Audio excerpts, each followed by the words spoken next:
Morning, Reverend. You're about early? This terrible heat, Captain. And then one of the men expressed a wish to see me. Poor souls.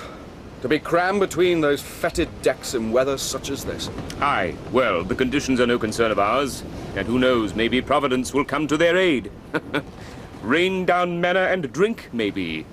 Even part the sea to ensure an easy passage. What do you say to that, Reverend? Why, Captain, simply that the ways of Providence are often like those of the peace of God, beyond all understanding. Well, 8 o'clock near us, damn it. So, if you'll excuse me... Of course, Captain. The calls of duty. I fully understand those.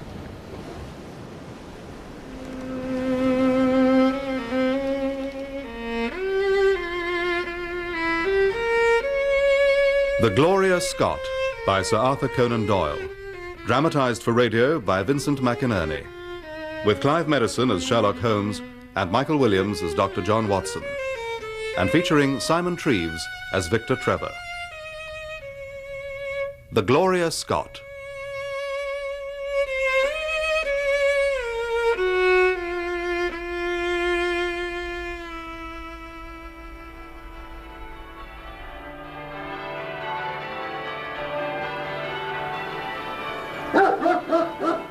Get away, you brute! No, Cerberus! Heel, boy! Heel, I say! Don't move, sir! Don't move, and he will ignore you! Do not stir! Cerberus! Cerberus! Away, I say! Ow! Oh! Oh, my dear sir. How can I apologize? Cerberus! Here, allow me. Now then, which is your college? Yes. Or perhaps first the doctor. Yes, I think so. This way, I beg you. Here, let me. Now, if you please, along here. Along here, dear sir.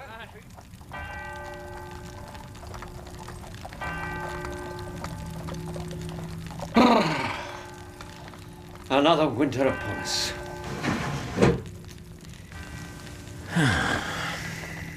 Strange how much more depressing each one feels the older one becomes. Watson. I've something which may both interest you and snap you out of your gloom. Something, too, that's the very stuff of youth. My youth. Oh?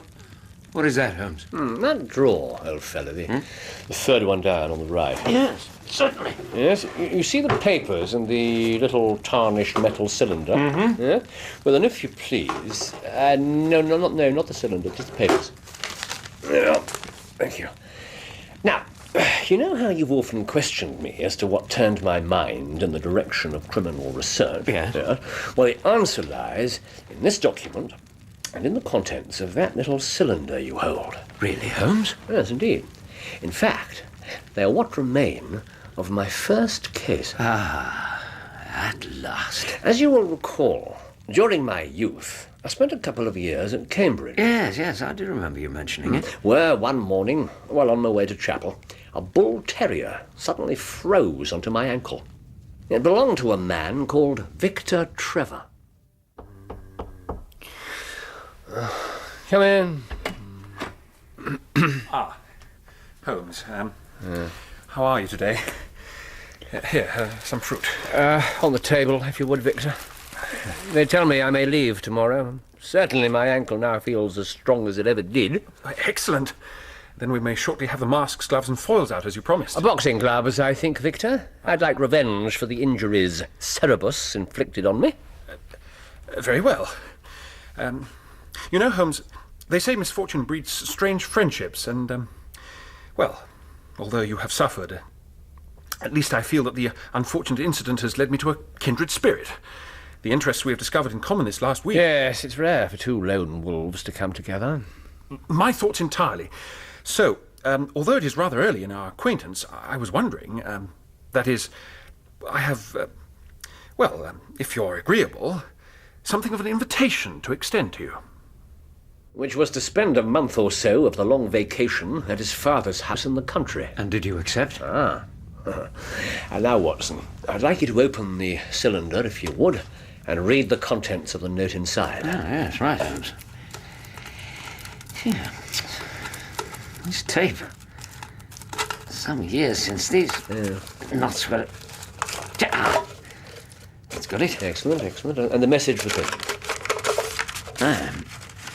The supply of game for London is going steadily up. Headkeeper Hudson, we believe, has been now told to receive all orders for fly paper and for preservation of your hen pheasant's life. What on earth does it mean, Holmes? Literally? Why, Watson, I'm looking to you to elucidate that. Me? Yeah, yes, indeed. This time, you will play detective and attempt to crack the code before I reach the point in my tale where I must do it for you. Huh? And now to answer your earlier inquiry. Yes, I did accept the invitation, and at the end of term packed a bag and set off for the house, which was at Donnithorpe in Norfolk. You know Norfolk, Watson? Why, no. Not really, Holmes. No, nor did I. At the time. So, Holmes, what do you think of our Norfolk countryside? All steeple, field and fen, it seems, Victor. Which means, however, excellent duck shooting and remarkably good fishing. And when I add my father has a small but select library and a tolerable cook... Then I'm your man. Two of you live alone? Indeed. My father is a widower and my sister dead. My father... Well, a man of resolution who's made his own way in the goldfields of Australia, amongst other places.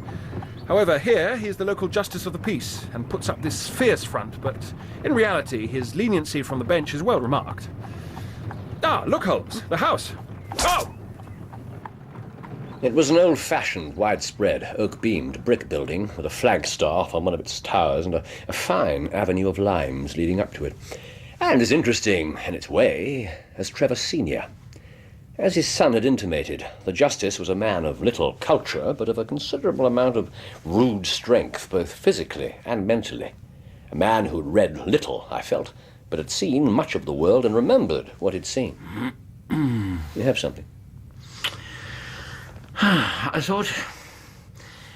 if I took the first two words, then missed two, then the next two, etc.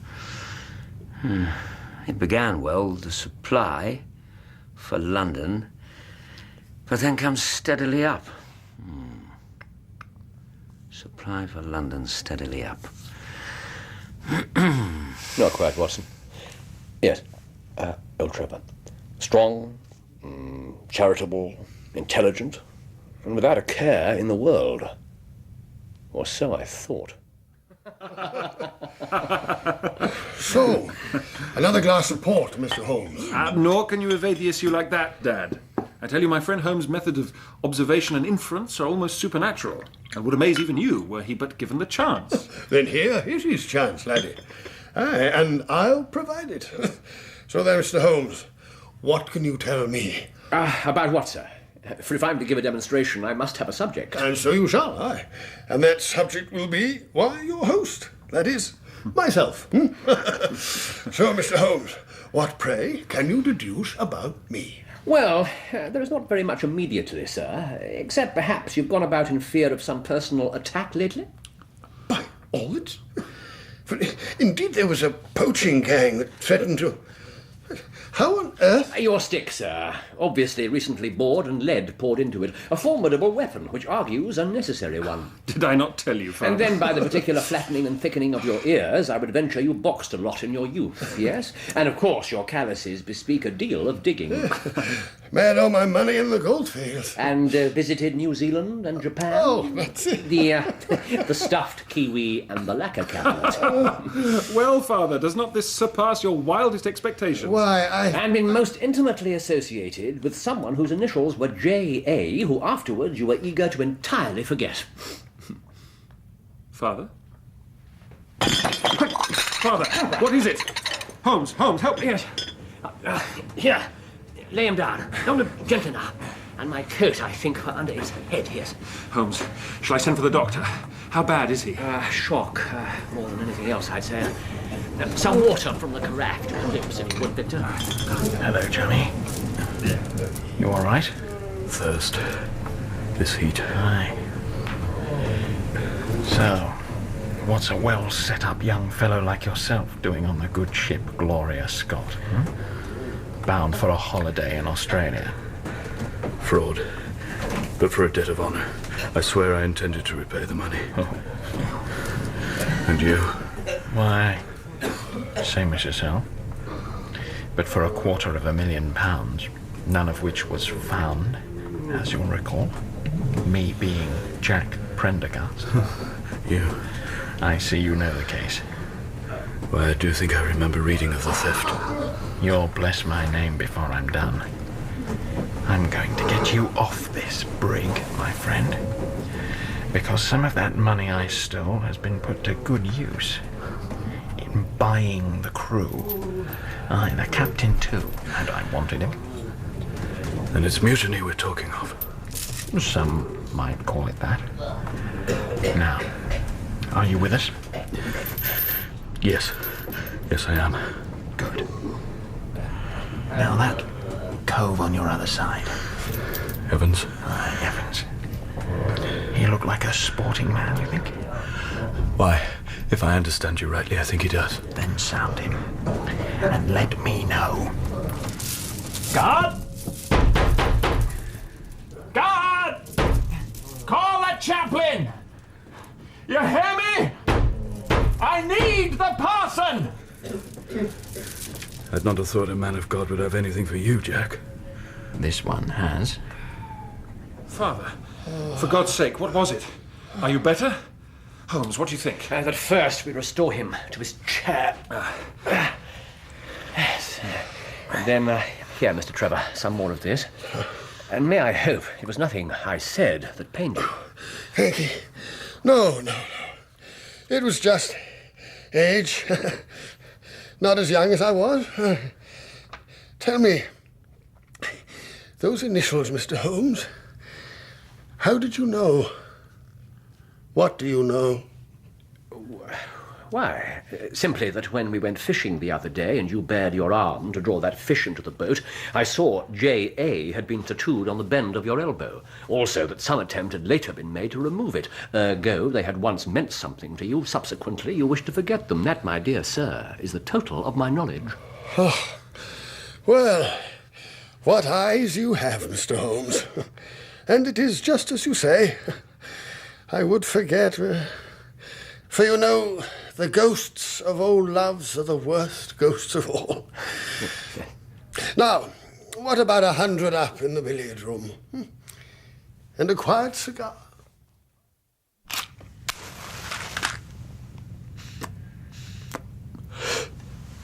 Any luck, Doctor?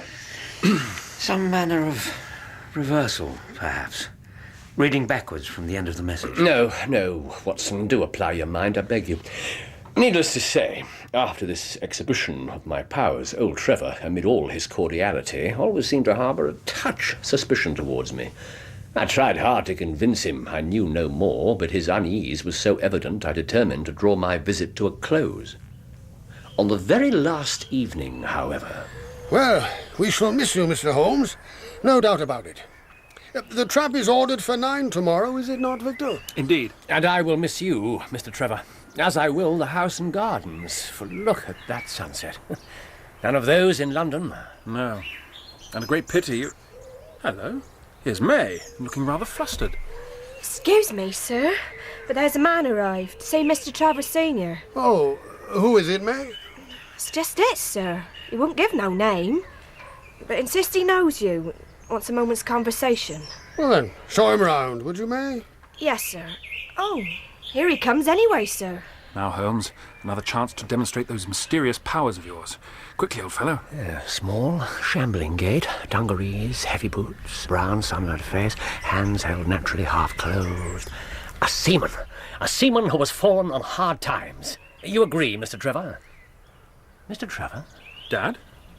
What is it? Are you all right? Why, nothing, my boy, nothing. Just that for the moment I imagined that... Well, my man, what can I do for you? You don't know me? Why, dear me, it is surely Hudson. Aye, so it is, sir. And 30 years or more since I seen you last. And here you are in your fine house, while I'm still picking my salt meat out of the cask. Oh, you, remained at sea, then? I been beaten up and down many a long voyage waiting for a slant. And now just off a 2-yearer in an 8-knot tramp and needing a rest, which I thought I'd get from Mr. Beddoes or you. Oh, you know then where Mr. Beddoes is? Oh, bless you, sir, I know where all my old friends are. I see.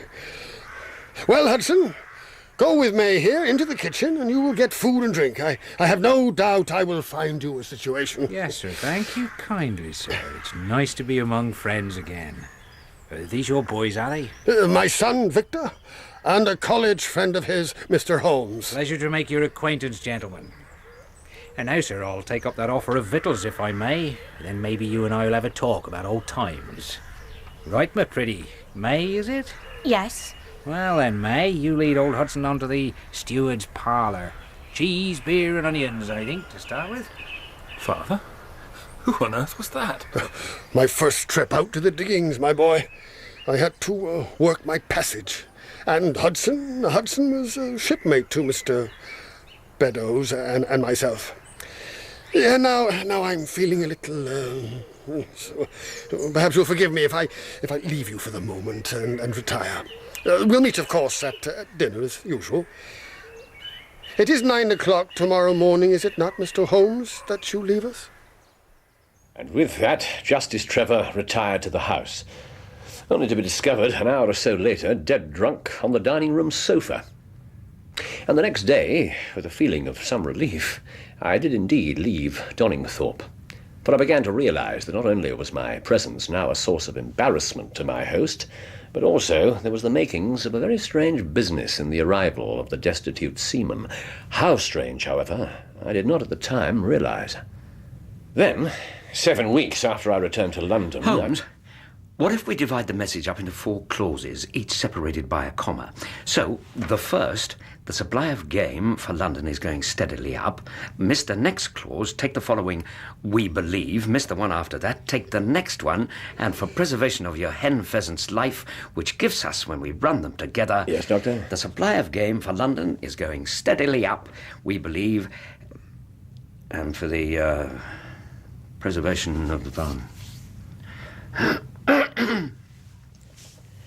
Then, 7 weeks after I returned to London, when I was working on a few experiments in organic chemistry, I received a telegram from Victor, suggesting I return without delay. Up there! Holmes, old fellow, forgive me sending for you in such a peremptory and what must seem hysterical fashion, but, well, the fact is, Holmes, I'm at my wit's end. Hudson? Yes, no. Well, that is... You remember the fellow, then? Of course, Victor. A seaman, was he not? Yes. A seaman called Hudson. But that was not who we let into the house that day, Holmes. Who we let in that day was someone entirely different.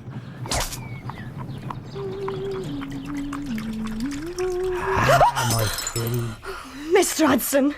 Mr. Hudson, that's one of the master's best plates! Don't you worry about old Trevor now, May. I'm the butler here, after all. Butler, Mr. Hudson? Hey? Master Victor. Hudson? Good Lord, is that one of the Spode service? Yes, sir. It slipped, I'm afraid.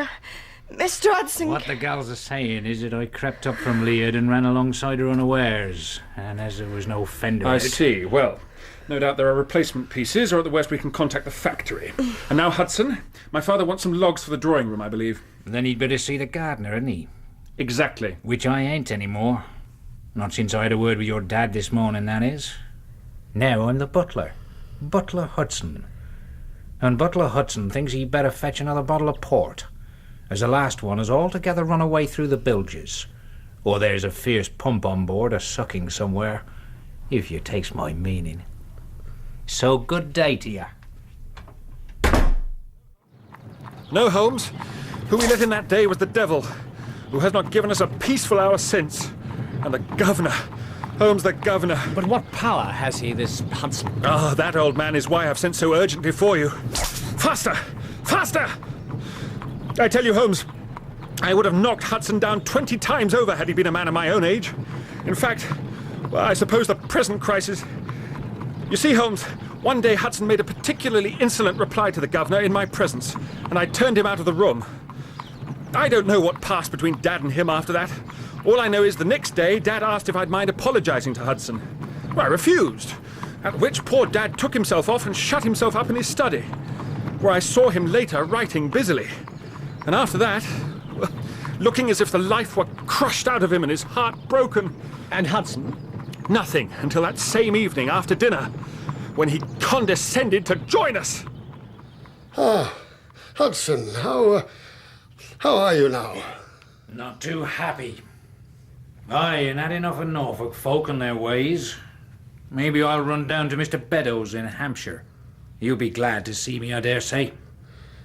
You're not going away in an unkind spirit, I hope, Hudson? Why, well, I ain't had no apology yet from your son, Master Victor. Ah, yes. Now, Victor, surely you'll acknowledge we've used this worthy fellow rather roughly. On the contrary, I think we've both shown extraordinary patience towards him. Oh, you do you? Very good, mate. We'll see about that. And as for you, Justice Trevor, well, you'll be hearing from me afore too long. Aye, that you will. There's such a thing as Lloyd's, remember? With their records of ships. Aye, and the folk who sailed on 'em. So be prepared. With this strange speech, leaving the room, the house, and my father in a state of distress, it grieved me to see. Victor, this Mr. Beddoes, what can you tell me about him? Why, it was simply that he and Dad made their fortunes together in Australia, and then both returned to the old country, where they maintain a close friendship, though Beddoes lives in Fordingbridge, Hampshire. He's very much a hunting type, sends Dad an invitation every autumn to shoot over his preserves. But really, I've seen Beddoes only once or twice in my life. However, it's a letter from Fordingbridge that's finally... Oh, Holmes! Victor, what has happened? What letter? Ah, Dad. Here you are, that article about the new game laws. I heard the doorbell. Someone from the estate? No. Special delivery from Fordingbridge. Mr. Beddoes? Open it, my boy, would you? I'm not, well... Is it from... I've no idea who it's from, Dad, for it makes no sense. The supply of game for London is going... although there is mention in it of that villain Hudson. Well, let me see. Headkeeper Hudson. Fly paper. Oh, Dad? Dad? May! Dad, what's happening? Oh, my God. May! Here, on the couch, Dad. Yes, sir? Oh, poor Mr. Trevor. The doctor, May. The doctor, as soon as possible. My father's had a stroke. We put him to bed, but the paralysis has set in, and I do not think he'll... Well, there was one thing, though. Yes? Dad was half conscious during the initial stages when I sent for the doctor. Which word, doctor, seemed to excite him greatly. Began waving his arms about, started to struggle. How very strange. How very, very strange. But the letter, Victor, that caused so dreadful a result, what was in it? Well, as I said, nothing. It's absurd, trivial, unless I've misread it. Either that, my dear fellow... Ah, the chimneys of the house. Yes, just round this bend and we're... Ah, look! The blinds are drawn! We're too late, Holmes. Too late! We reached the house to be informed that old Justice Trevor had died soon after Victor had left for the station to collect me. I had no clue as to what it was all about. What had sparked the apoplectic attack? Now, the old man's last and only words, according to the doctor, were a message for Victor, to the effect that the papers were in the Japanese cabinet. Papers?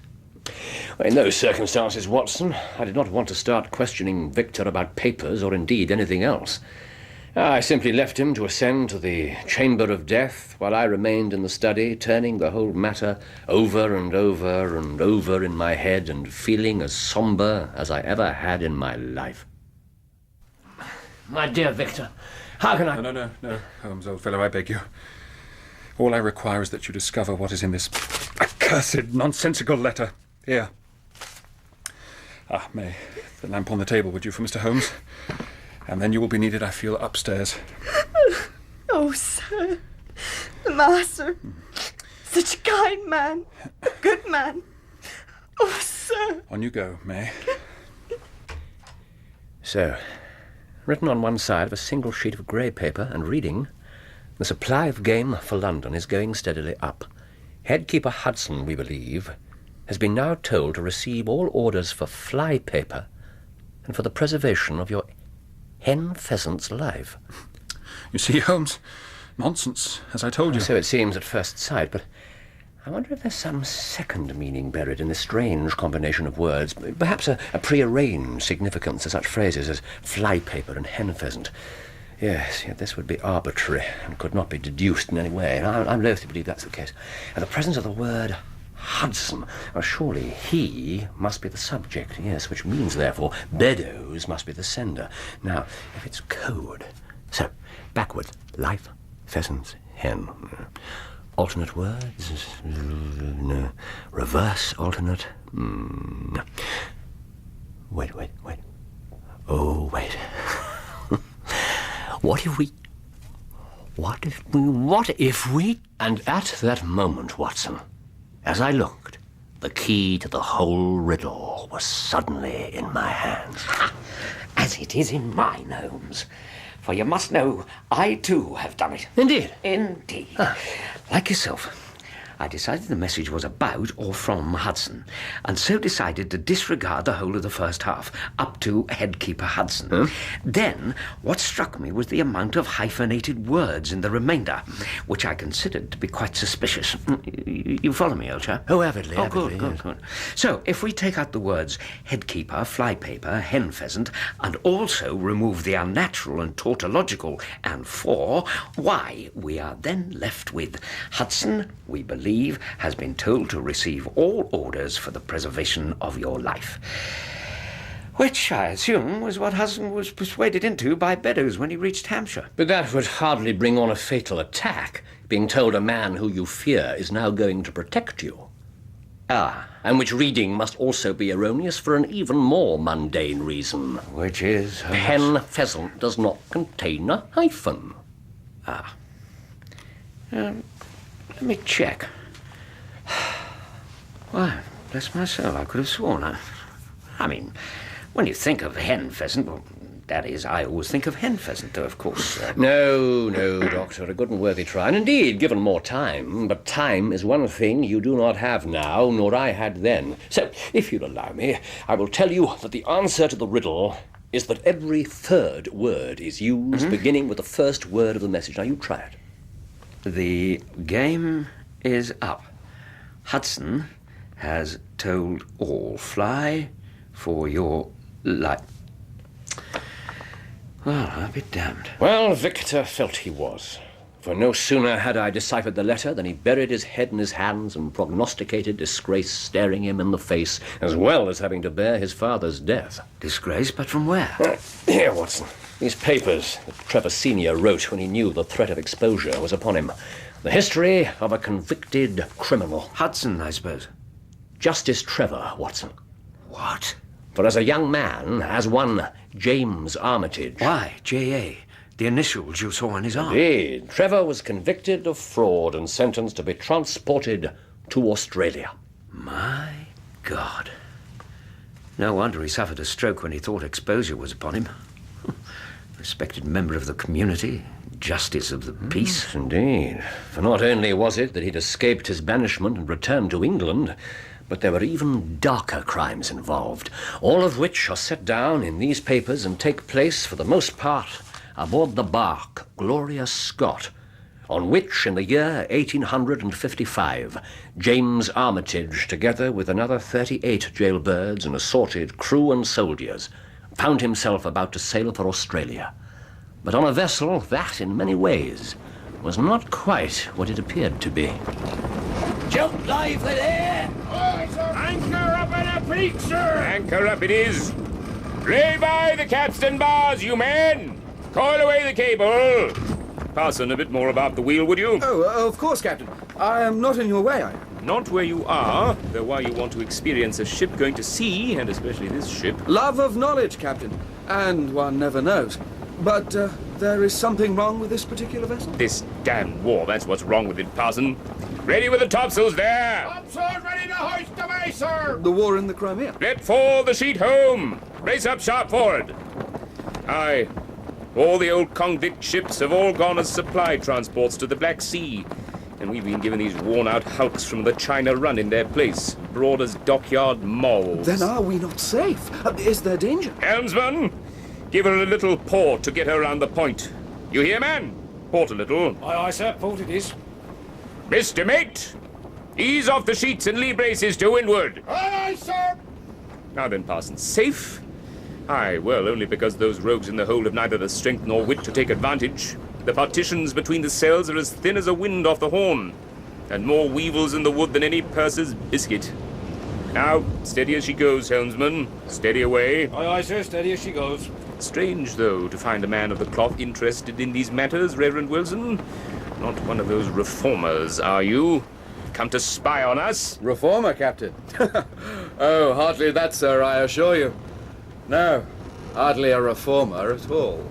And nor was he. For what he really was Jack Prendergast's sometime partner and right-hand man. Prendergast? I don't think I Long before our time, Watson. A notorious and vicious criminal of his age who had stolen $250,000, none of which was recovered, but part of which was utilized by this Reverend Wilson to bribe almost all of the crew of the Gloria Scott. Good God. Wilson having come aboard with the right clothes, a set of forged documents, and a box full of money for this purpose, which he used to such effect that in the end it was only the captain, 2 of the mates, 2 warders, the doctor, and the soldiers that were not in the pay of the mutineers.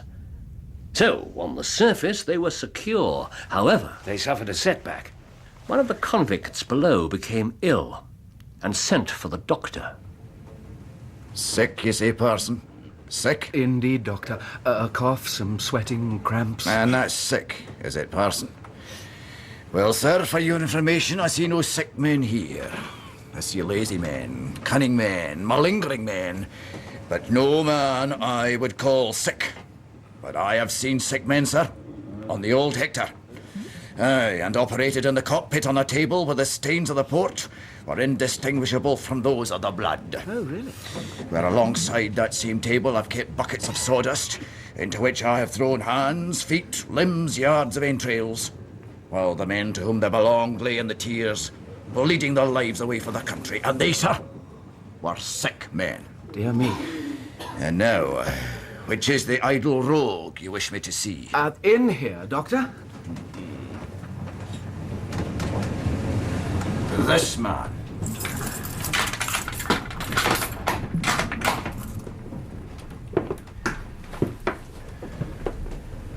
Well? It's ague, I think, sir. Perhaps if you How dare examine you, sir, attempt to tell the surgeon his business? There is only one thing I wish to examine here. Your feet. For they will tell me more than... Oh, what... Well, Doctor? A condition you have not come across before? Indeed. I think I must go to... Here, let us investigate. Well, well. A strange condition indeed. A loaded pistol. But you'll be used to those from the old Hector, no doubt. Stay where you are, Doctor. Here, you. Free Mr. Prendergast first and the others. Prendergast! Aye! The captain's coming first, right? Aye! The great cabin! And kill anything that gets in our way. From there, we'll secure the ship. Quickly now! Quickly! Quietly there! Wilson, what do you think? Is he in there?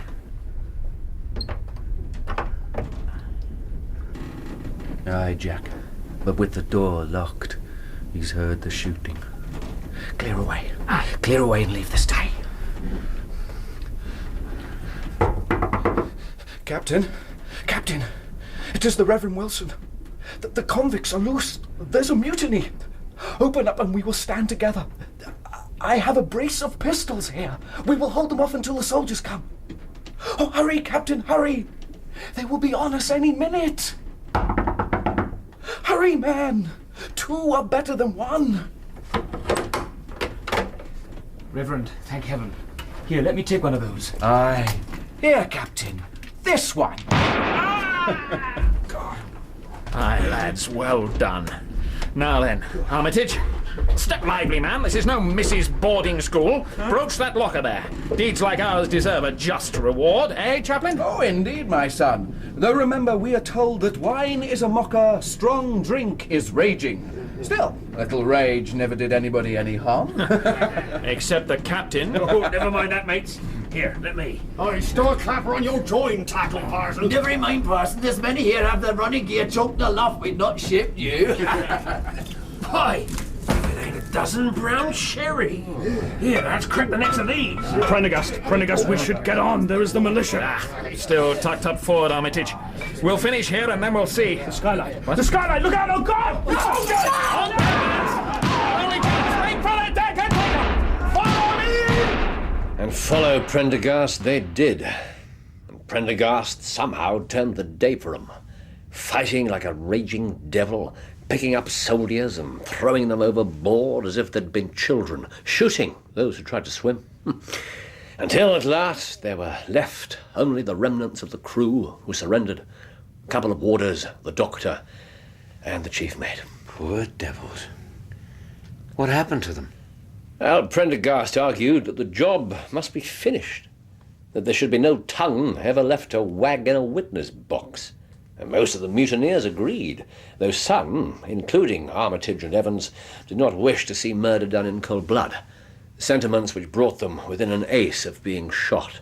At the last moment, however, Prendergast relented and gave them a boat, provisions, a chart, and set them adrift for the nearest land 700 miles to the east and 600 to the north, and the instruction that if they were picked up, they were to say they were shipwrecked mariners.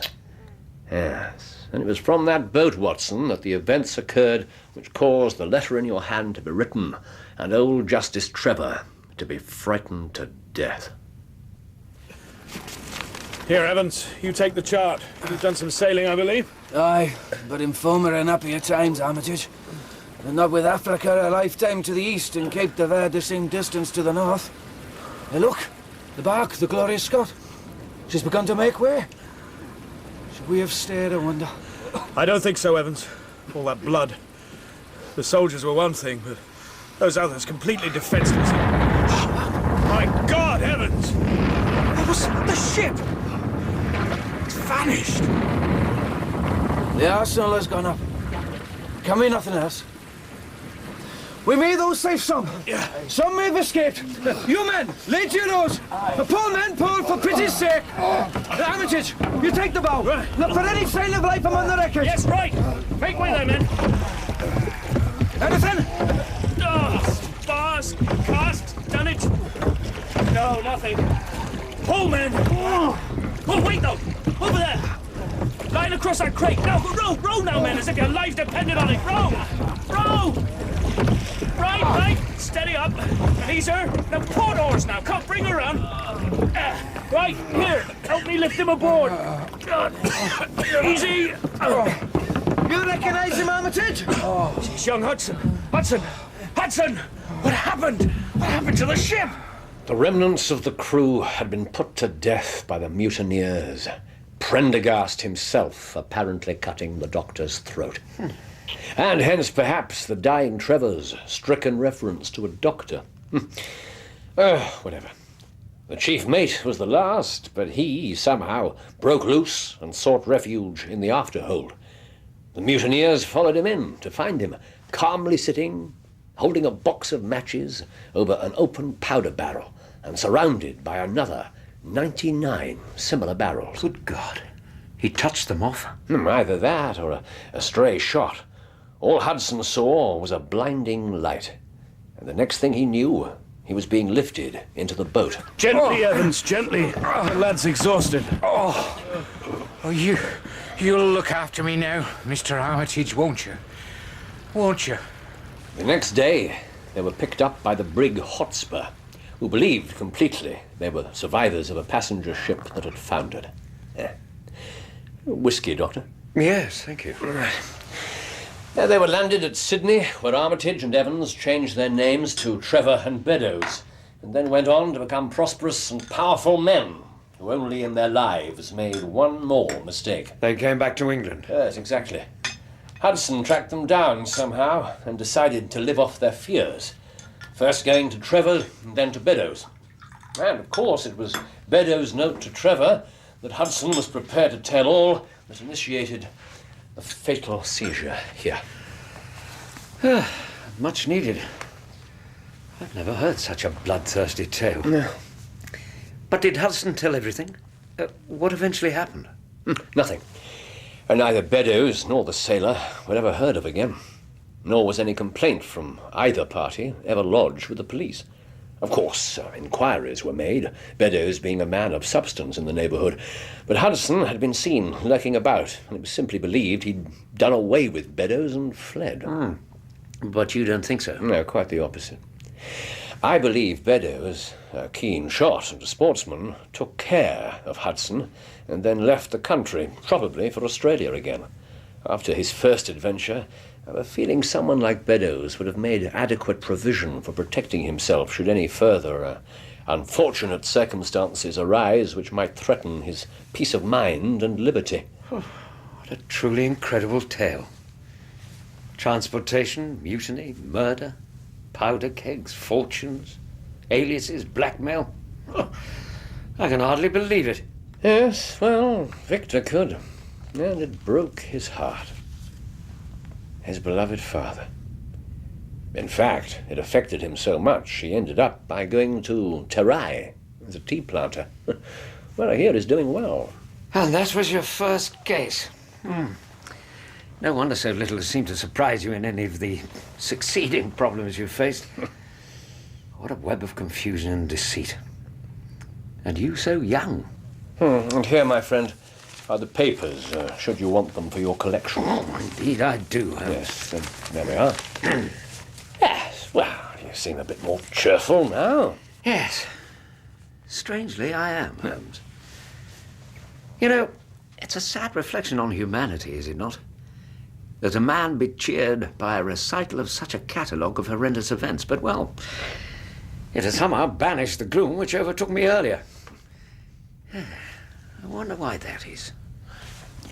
Was it not Seneca who observed that being human, nothing else human, was alien to him? Holmes. Terence, I believe. Ah. Even so, the tale was interesting, Doctor. And its interest, surely, that is the very key to life.